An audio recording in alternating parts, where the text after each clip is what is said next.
কল্পনা করুন গ্রীষ্মের এক শান্ত সন্ধ্যা, চারিদিকে হালকা আলো, মাথার উপর খোলা আকাশ, আর আপনি ভেসে চলেছেন হুগলি নদীর জলে। শহরের কোলাহল যেন হঠাৎ করেই থেমে গেছে। এক পাশে সূর্য ডুবে যাচ্ছে, আর এক পাশে বাজছে লাইভ মিউজিক, মনটাকে একেবারে ছুঁয়ে যাওয়ার মতো। হাতে থাকছে সুস্বাদু খাবার, চোখের সামনে কলকাতার চেনা ল্যান্ডস্কেপ এক নতুন রূপে।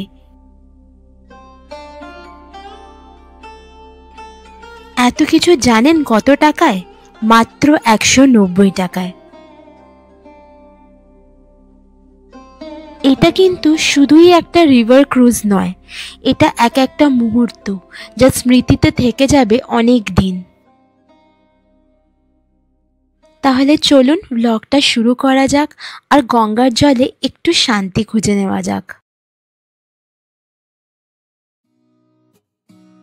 Hello everyone, welcome to our channel wonder with Debritu. আজকে তাহলে চলুন আমাদের এই কলকাতা হেরিটেজ রিভার ক্রুজ নিয়ে ছোট্ট গল্পটা শুরু করা যাক। এই হেরিটেজ রিভার ক্রুজ শুরু হয় মিলেনিয়াম পার্ক জেটি থেকে, যা খুঁজে পাওয়া একদমই সহজ। আপনি হাওড়াগামী যে কোনো বাস ধরে চলে আসতে পারেন মিলেনিয়াম পার্ক, আর ট্রেনে আসতে হলে চক্র রেল করে নেমে যেতে হবে ইডেন গার্ডেন স্টেশন, আর ওখান থেকে অল্প কিছুটা হাঁটলেই আপনারা পৌঁছে যাবেন মিলেনিয়াম পার্কে। মিলেনিয়াম পার্কের গেট থেকে সোজা একটুখানি হাঁটলেই দেখতে পারবেন, ওই যে দেখা যাচ্ছে দেখুন, ওয়েস্ট বেঙ্গল ট্রান্সপোর্ট কর্পোরেশনের কাউন্টার। সেখান থেকে আপনারা কলকাতা হেরিটেজ রিভার ক্রুজের কাউন্টার পেয়ে যাবেন, আর ওখান থেকে আপনারা টিকিটটা কেটে নিতে পারবেন। টিকিট হচ্ছে মাত্র 190 টাকা। তো টিকিট কেটে আপনারা চাইলে একটু মিলেনিয়াম পার্কে ঘুরেও আসতে পারেন। আর আপনি দেখতেই পাচ্ছেন কাউন্টারের পাশে প্রচুর ছোট ছোট খাবারের আউটলেট আছে, তো ওখান থেকে কিছু খেয়েও নিতে পারেন। আর এই হলো মিলেনিয়াম পার্কের ভেতরে ঢোকার গেট আর কি। তো চাইলে যদি টাইম বেঁচে থাকে আপনারা ভেতরেও একটু ঘুরে আসতে পারেন। আমরা একটু আগেই এসে গেছিলাম, তো আমাদের হাতে অল্প সময় ছিল, তো আমরা একটু ভেতরে গিয়ে হাঁটাহাঁটি করে এলাম। আর এই দেখুন ভিতরে ঢুকে আমরা এই অপূর্ব দৃশ্য দেখতে পারলাম। সানসেটের জাস্ট কিছুক্ষণ আগের মুহূর্ত, কি যে অপূর্ব এই সময়টা লাগছিল, নিজে না দেখলে বুঝতে পারবেন না। আর ওয়েদারও খুব সুন্দর হয়ে গেছিল, ঠান্ডা ঠান্ডা হাওয়াও দিচ্ছিল। আচ্ছা, এই ক্রুজের টাইমিংটা একটু বলে দিই। এই ক্রুজ সোমবার থেকে শুক্রবার সন্ধ্যা 6টার সময় চলে, আর শনিবার রবিবার বা যে কোনো সরকারি ছুটিতে দুটো টাইমে চলে, একটা হচ্ছে 5টা থেকে আর একটা সন্ধ্যা 6:45। এইদিকে আমরা মিলেনিয়াম পার্কে ফটো ভিডিও তুলতে একটু দেরি করে ফেললাম। অলমোস্ট সবাই যারা এই ক্রুজে যাবে উঠে গেছে, আমরাই একটু লেট, তো এই জন্য আমরা এখন তাড়াতাড়ি যাচ্ছি। এই যে লঞ্চটা দাঁড়িয়েছে, এটা এখন হাওড়া ছাড়ছে, তো এক্ষুনি ছেড়ে দেবে মনে হয়, তাই জন্য অনেকজন দৌড়ে দৌড়ে উঠছিল। আর ঠিক ডান দিকে চলে গেলে আমরা আমাদের ক্রুজটা পাবো। ক্রুজের কাছে গিয়ে দেখাচ্ছি আপনাদেরকে। আর এই হলো দেখুন কলকাতা হেরিটেজ রিভার ক্রুজ। সন্ধ্যা হয়ে যাবে, এখন অন্ধকার নেমে যাবে, লাইটগুলো জ্বলে উঠবে, আরও সুন্দর লাগবে। যাই হোক, আমরা উঠে পড়লাম, তাড়াতাড়ি যাচ্ছি একটা সুন্দর সানসেট দেখবো বলে। আর এই দেখুন সানসেট হওয়ার টাইম অলমোস্ট হয়ে গেছে, 1-2 মিনিটে সূর্য ডুবে যাবে। আর কি যে অপূর্ব সুন্দর এখন লাগছে কি বলবো। আকাশটা জাস্ট একবার দেখুন, মনে হচ্ছে কেউ তুলি দিয়ে পেন্ট করেছে, এঁকে দিয়েছে, ভীষণ সুন্দর লাগছে। এত ভালো একটা সানসেট দেখবো সিরিয়াসলি আমরা ভাবিনি।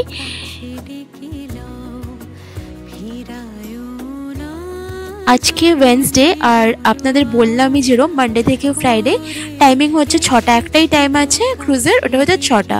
তো আমি ভেবেছিলাম সানসেটটা আমরা মিস করে যাবো, এত ভালো সানসেট দেখবো সত্যি মানে এক্সপেক্টই করিনি, ভেবেছিলাম মিসই হয়ে যাবে। যাই হোক, আপনারা যদি মানডে থেকে ফ্রাইডের মধ্যে আসেন তো আপনারা সুন্দর একটা সানসেট দেখতে পারবেন। আর যদি উইকেন্ডে বা কোনো সরকারি ছুটিতে আসেন তো দুটো টাইম পাবেন আপনারা, একটা 5টা, একটা 6:45।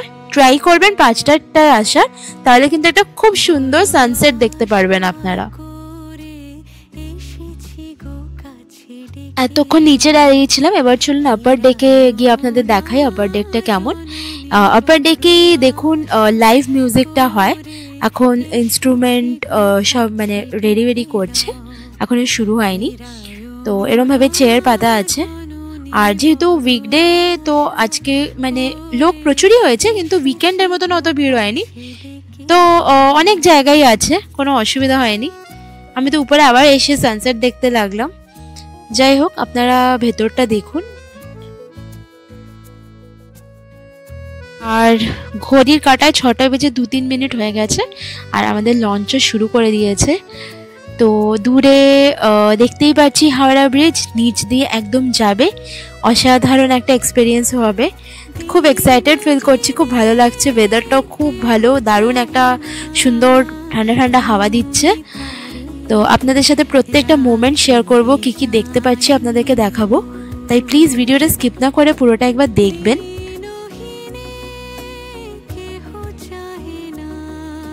বলে রাখি, আপনারা যদি উইকেন্ডে আসেন চেষ্টা করবেন একটু তাড়াতাড়ি চলে আসার, কেন কি উইকেন্ডে প্রচুর লোক হয়। তো আপনারা এসে যদি একদম ঠিকঠাক জায়গা না নিতে পারেন তাহলে মুশকিল হয়ে যাবে। চেষ্টা করবেন এসে একদম ধারে একটা চেয়ার নিয়ে সুন্দর বসে যাওয়ার। আর দেরি হয়ে গেলে কিন্তু সেটা আর পাবেন না, দেখবেন একদম সাইডের চেয়ারগুলো বুকড হয়ে গেছে। তাই একটু তাড়াতাড়ি চলে আসবেন। ক্রুজ শুরু হওয়ার 15 মিনিট আগে মতন ঢুকিয়ে দেয়, লঞ্চের ভেতরে ঢুকতে দেয়। তার আগে বাইরেই লাইন পড়ে যায়। তো আজকে যেহেতু উইকডে, তো খুব বেশি লাইন ছিল না, আমাদের খুব একটা অসুবিধা হয়নি। লেটে ঢুকেও খুব একটা অসুবিধা হয়নি। আমরা মিলেনিয়াম পার্কে তো মানে ঘুরতে গিয়ে একটু দেরি হয়ে গেছিলো, কিন্তু তাও এসে আমরা ভালো জায়গায় পেয়ে গেছিলাম। কিন্তু উইকেন্ড হলে ওই রিস্ক নেবেন না, তাড়াতাড়ি চলে আসবেন। আর এই যে আপার ডেকে গান শুরু হয়ে গেছে, সবাই গান এনজয় করছে। হিন্দি বাংলা অনেক রকম গানই উনি গেয়েছেন, খারাপ গায়নি, ভালোই গেয়েছিলেন। আর সবাই খুব এনজয় করছিল। আর নিচে একটা ছোট্ট ফুড ক্যাফে মতন আছে আর কি, ওখান থেকে ওনারা লাসি বাসি নিয়ে উপরে এসে বিক্রি করছিলেন। তো ওই ক্যাফেটাও আমরা দেখাবো।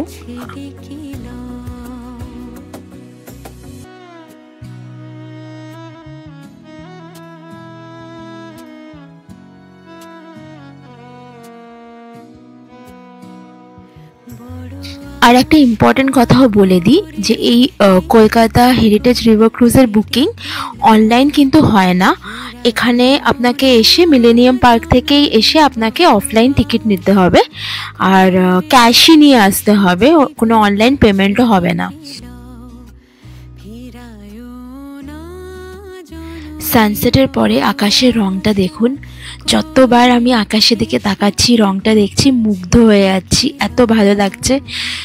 খুব মানে একটা সুন্দর এক্সপেরিয়েন্স নিয়ে আজকে বাড়িতে ফিরবো। এতটা এক্সপেক্ট করে আসিনি বলে আরও বেশি ভালো লাগছে হয়তো। এইদিকে আস্তে আস্তে আমরা হাওড়া ব্রিজের কাছে এগোচ্ছি। সন্ধ্যা হয়ে আসতে সব বিল্ডিংয়ের, বড় বড় বিল্ডিংগুলোর লাইট জ্বলে গেছে। আর মানে এত ভালো লাগছে, এত সুন্দর লাগছে, কি বলবো। আমি এইটা নিয়েও একটু মানে ভাবছিলাম যে অন্ধকার হয়ে গেলে তারপরে কি ভালো লাগবে।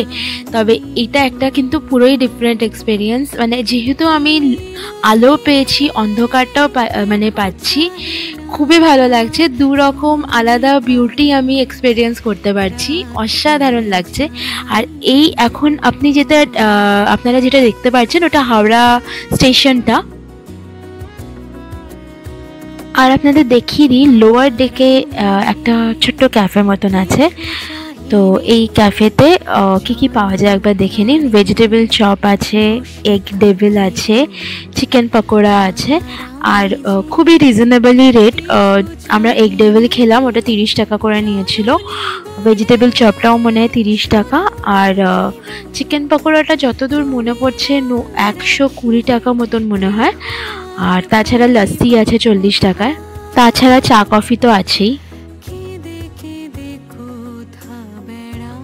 লাইভ মিউজিকটা খুবই ভালো লাগছিল, কিন্তু তাও আমরা লোয়ার ডেকে এখন চলে এলাম। কেন কি একটু হলেও আমাদের একটু মিউজিকটা লাউড লেগেছে, মানে খুব কানে লাগছিল। তো আমরা ভাবলাম লোয়ার ডেকে গেলে আমরা বেশি বেটার এনজয় করতে পারবো, বেশি শান্তি লোয়ার ডেকে। তো ওই জন্য আমরা চলে এলাম। আর এই দেখুন হাওড়া ব্রিজ এখন একদমই হাতের নাগালে।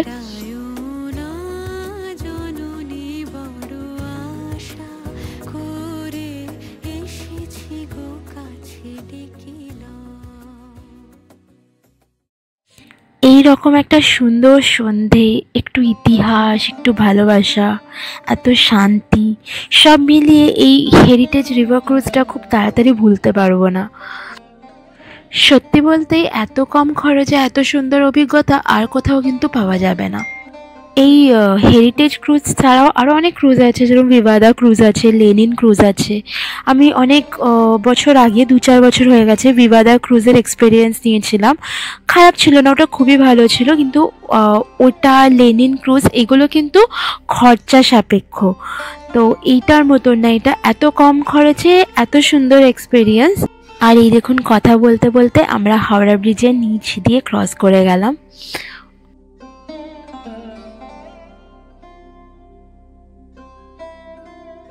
যাই হোক, যেটা বলছিলাম যে ভিভাদা ক্রুজ আপনি যদি যান, ভিভাদা ক্রুজে দুজনের 3,500-এর উপরে খরচা।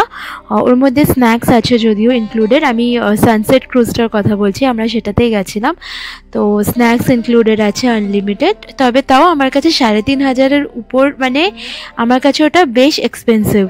আর লেনিন ক্রুজ ওর থেকে একটু কম খরচা, মানে ওটা হচ্ছে 799 পার হেড করে আপনার আনলিমিটেড খাবার। তবে হ্যাঁ, এটার মতন তো না, এটা 190 টাকা আর আপনারা খাবারও পেয়ে যাবেন। আর খাবার যদিও কিনে খেতে হবে, কিন্তু একদমই এক্সপেন্সিভ না। তবে এইটার একটা নেগেটিভ জিনিস হচ্ছে, এখানে কোনো গাইড করে দেওয়ার কেউ নেই। যেরকম দেখুন, এই এখন একটা আমরা ঘাট ক্রস করছি, তো সত্যি বলতে আমি জানি না এটা কোন ঘাট। তো এইগুলো যদি কেউ একটু বলে দিতেন তো আমাদের সুবিধা হতো জানতে। তাও লোকালরাও হয়তো অনেকেই জানবেন, কিন্তু এই ক্রুজে অনেক ট্যুরিস্টও আছে, তাদের পক্ষে এগুলো জানা একদমই সম্ভব না। তো এই জিনিসটা আবার আপনারা ভিভাদা ক্রুজে পাবেন, ওখানে সমস্ত বলে দেয় আপনারা কোন কোন জায়গা ক্রস করছেন। আর হচ্ছে ভিভাদা ক্রুজে আর একটা জিনিস হচ্ছে, ওই ক্রুজটা আপনাদেরকে বেলুর মঠে কিছুক্ষণ গিয়ে মানে থামে, আপনি বেলুর মঠে একটু ঘুরতে পারবেন, তারপর আবার ব্যাক নিয়ে আসে। যাই হোক, আমরাও আমাদের খাওয়া নিয়ে চলে এসেছি। আমরা 2টো ডিমের ডেভিল নিয়েছি। আর এই যে এখন দূর থেকে দেখা যাচ্ছে নিমতলা ঘাট। নিমতলা ঘাটের কাছাকাছি এসে গেলে লাইভ মিউজিক কিন্তু বন্ধ করে দেয় কিছুক্ষণের জন্য, যতক্ষণ এই জায়গাটা আবার ক্রস করে আমরা না বেরিয়ে যাই। এই জিনিসটা আমার খুবই ভালো লেগেছে। এরম মানে এক নিমতলা ঘাটের মতন জায়গায় এসে ওরম লাউড মিউজিকটা একদমই ভালো লাগবে না।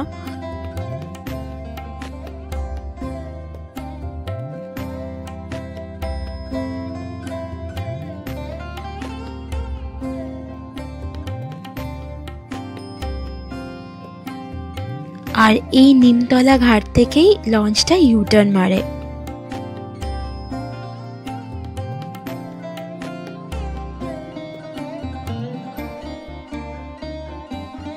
আচ্ছা, এই কলকাতা হেরিটেজ রিভার ক্রুজটা কিন্তু West Bengal tourist corporation limited run করে। এই যে ক্রুজটা, এর মধ্যে মানে ম্যাক্সিমাম 150 প্যাসেঞ্জার একবারে অ্যালাউ করে। তো ওই জন্য উইকএন্ড হলে আপনারা কিন্তু তাড়াতাড়ি চেষ্টা করবেন এসে টিকিটটা নিয়ে নেওয়ার।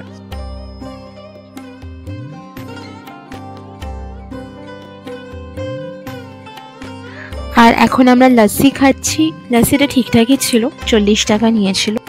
আচ্ছা, এই মানে লঞ্চটার ভেতরে কিন্তু ওয়াশরুম ফেসিলিটিসও আছে, তো সেটা নিয়ে কোনো চিন্তা নেই।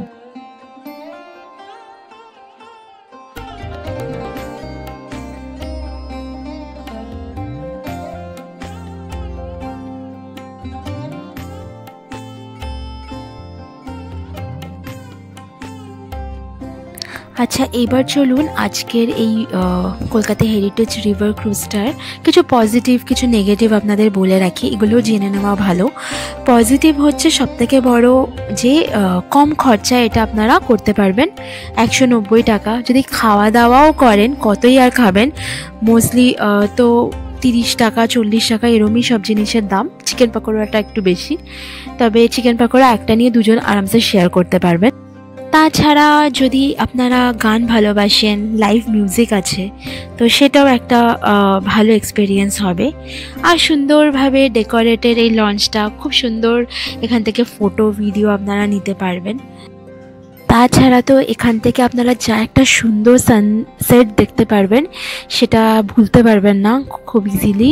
এত সুন্দর একটা সানসেট দেখতে পারবেন যদি হ্যাঁ ওয়েদার ঠিকঠাক থাকে। তো এই হলো ওভারঅল এক্সপিরিয়েন্স। আপনাদের আমি আশা করি পজিটিভই হবে, তবে হ্যাঁ কিছু নেগেটিভ তো আছে। প্রথম নেগেটিভটা আগেই মেনশন করেছিলাম যে গাইড নেই, আপনাদেরকে কেউ বলে দেবেন না যে কোথা দিয়ে এখন লঞ্চটা ক্রস করছে, আপনি কি দেখতে পাচ্ছেন। তো আপনাকে নিজেকেই বুঝে নিতে হবে যে এখন কি ক্রস করছে। আর তাছাড়া হচ্ছে যেই লাইভ মিউজিকটা হচ্ছে এটা খুব লাউড, খুবই লাউড, মানে একদম আমাদের কানে খুব লাগছে, মাথা ধরে যাচ্ছিলো। প্রথমে জাস্ট যখন উঠেছিলাম তখন জাস্ট ইনস্ট্রুমেন্ট বাজছিল, তো ওইটা খুব সুদিং লাগছিল। তো যদি এরকম সুদিং ইনস্ট্রুমেন্ট বাজে তো বেটার লাগবে, কিন্তু গান স্টার্ট হওয়ার পরে খুব লাউড লাগছিল, সেটা অনেক লোকেরই পছন্দ হবে না। আবার আমরা চলে এলাম আপার ডেকে, আর এসে দেখি এখানে বিশাল নাচ গান হচ্ছে, আপনাদেরকে দেখাচ্ছি দেখুন।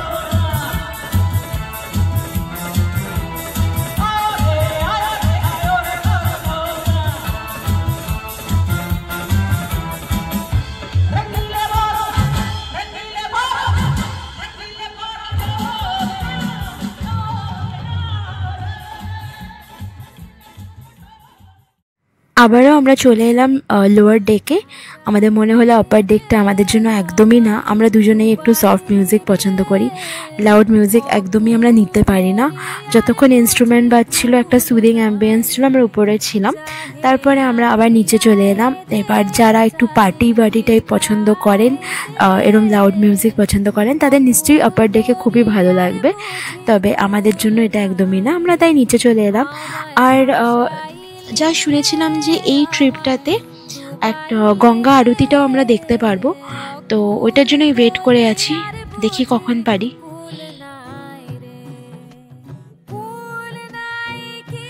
আমাদের শহরটা রাত্রিবেলা এত ভালো লাগে দেখতে যে এখানে না আসলে বুঝতে পারতাম না, সব আলো জ্বলছে চারিদিকে, এত সুন্দর লাগছে, মানে একদমই একটা ডিফারেন্ট এক্সপিরিয়েন্স। যাই হোক, আপনারা একবার চেষ্টা করুন এখানে আসার জন্য, এক্সপিরিয়েন্সটা নেওয়ার জন্য, খুব ভালো লাগবে আমি শিওর। আর এখানে আসার জন্য তো খুব বেশি প্ল্যান প্রোগ্রাম কিছু করার দরকার নেই, যবে সময় পাবেন একদিন চট করে চলে আসবেন। হ্যাঁ, উইকেন্ড যদি হয় একটু তাড়াতাড়ি আসবেন। আর এই দেখুন আমরা এখন ইডেন গার্ডেন্স ক্রস করছি, লাইট জ্বলছে না বলে তো বোঝা যাচ্ছে না, এটা কিন্তু আমরা এখন ইডেন গার্ডেন্সটা ক্রস করলাম। এখন যদি আইপিএল হতো, লাইটগুলো জ্বলতো, তাহলে আরও মানে ভালো লাগতো দেখতে, আর বোঝাও যেত।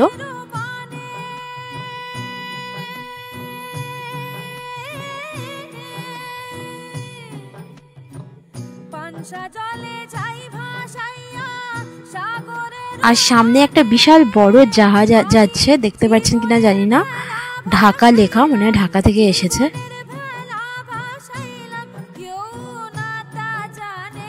মাঝখানেই একটা দেখতে পাচ্ছেন কিনা জানি না, একটা লঞ্চ মতন ছোট্ট, ওখানেও পার্টি হচ্ছে দেখছি।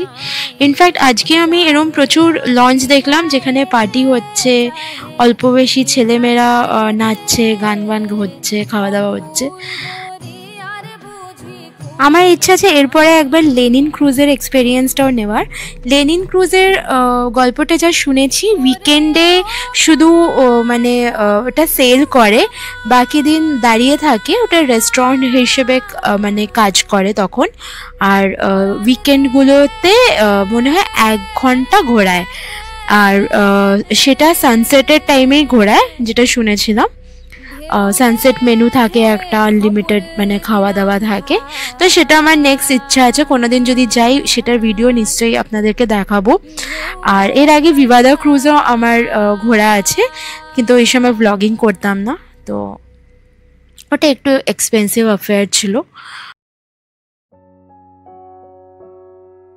আর এই ফাইনালি আমরা দেখতে পারলাম গঙ্গা আরতি, অনেকটা দূর থেকেই দেখতে পাচ্ছি, যদিও আমি জুম করে আপনাদের দেখাচ্ছি, এটার জন্যই অনেকক্ষণ ধরে ওয়েট করেছিলাম। আর থ্যাঙ্কফুলি এখানে এখন আমাদের লাইভ মিউজিকটাও বন্ধ হয়ে গেছে। তো এই যে একবার ইচ্ছে আছে গঙ্গা আরতিটা কাছ থেকে গিয়ে আমার দেখার, এখন অবধি কোনোদিন দেখিনি কলকাতায়। যাই হোক, আজকে আমাদের অলমোস্ট জার্নি শেষের দিকে, মানে শেষ হয়ে গেছে বলতে পারেন, এক্ষুনি নেমেই যাব আমরা। তো আপনাদের আমাদের এই ভিডিওটা ভালো লাগলে প্লিজ লাইক করবেন আর আমাদের চ্যানেলটাকে সাবস্ক্রাইব করবেন, আর চেষ্টা করবেন খুব তাড়াতাড়ি একবার এই কলকাতায় হেরিটেজ রিভার ক্রুজের এক্সপিরিয়েন্সটা নেওয়ার।